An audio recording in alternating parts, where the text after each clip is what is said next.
Today, we're going to dive into a story about just how fragile our modern world really is. And believe it or not, it all starts with a single critical choke point on the map. So, if I ask you that question, what's the first thing that pops into your head? Oil, right? Giant tankers carrying the lifeblood of the global economy. But what if I told you the most critical resource, the one that could bring our entire digital world to a screeching halt, is something else entirely? Yeah, it's not oil. And it's not even liquefied natural gas, though we're getting a little bit warmer. The real story here is about something invisible, something we totally take for granted, and something that, once it's gone, is gone forever. Okay, so let's set the scene. Imagine it's April 13th, 2026. A naval blockade completely seals the Strait of Hormuz. Now, of course, global markets are panicking about oil, but the real catastrophe, the one nobody sees coming, isn't about fuel for our cars. It's about a hidden dependency we've all completely ignored. 33%. Just let that sink in for a second. That is how much of the world's entire helium supply comes from Qatar, all of it captured as a byproduct of their natural gas industry. And with that blockade, poof, the supply is just cut off. And trust me, this is a much bigger problem than just not having enough for party balloons. What we're really talking about here is helium-4. It is the only substance in the universe that can cool things down to 4 Kelvin.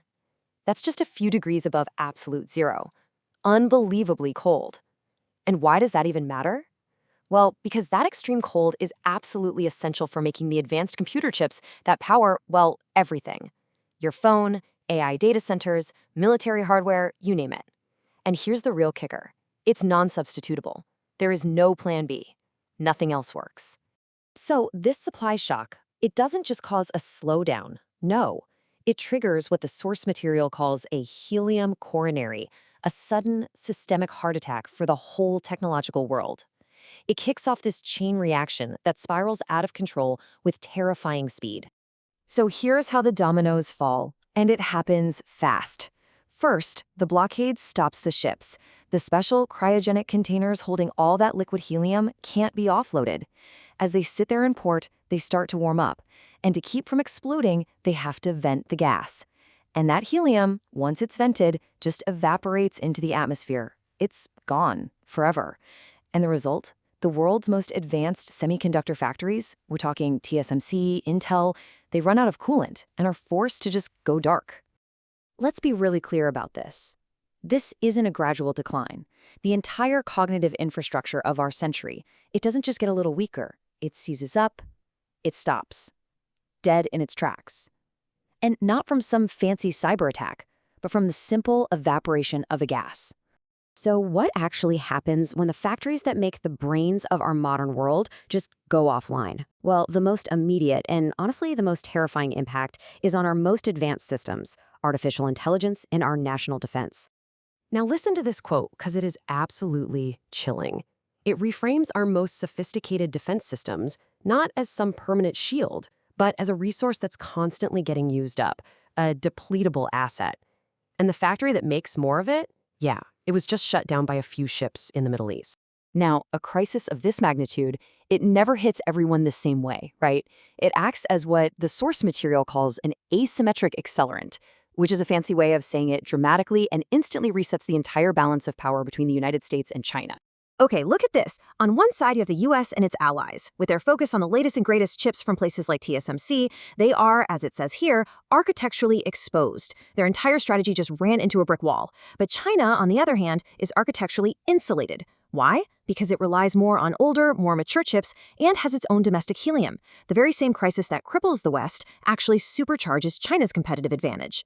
This kind of shock forces everyone to completely rethink the global playbook. That 20th century obsession with just-in-time efficiency, super lean inventories and long supply chains, well, it's just been revealed to be incredibly fragile. So it dies. And in its place, a whole new logic is born, just in case. A logic built on resilience, redundancy, and having physical control of your stuff. This forces a massive shift away from a world built on abstract paper promises like fiat currency, money backed by governments, to one that's grounded in hard, physical reality. The new primary assets, they become tokenized commodities, Basically, digital receipts that prove you own a real-world thing, like a barrel of oil or, yes, a cubic meter of helium. Trust moves away from institutions and onto on-chain ledgers, these tamper-proof digital records that verify who owns what. It's a fundamental move away from a world of debt to worlds of actual physical ownership. So in this totally rewired world, power shifts, and it shifts dramatically. It flows away from the people who control information and finance, and it flows towards the people who control the raw physical materials, the literal elements that make our digital world even possible. And this is where things get really interesting. Suddenly, Pan-African nations become absolutely indispensable global players. Why? Because they control the new strategic assets. Tanzania has the biggest new helium discovery of the century. The Congo has cobalt for batteries. South Africa has platinum. This isn't the old non-alignment of the Cold War. This is non-alignment 2.0. It's a whole new kind of power built on leveraging control of the very minerals the rest of the world is desperate for. We started to believe that intelligence was this abstract thing, right? Something that just lived in the cloud. But it's not.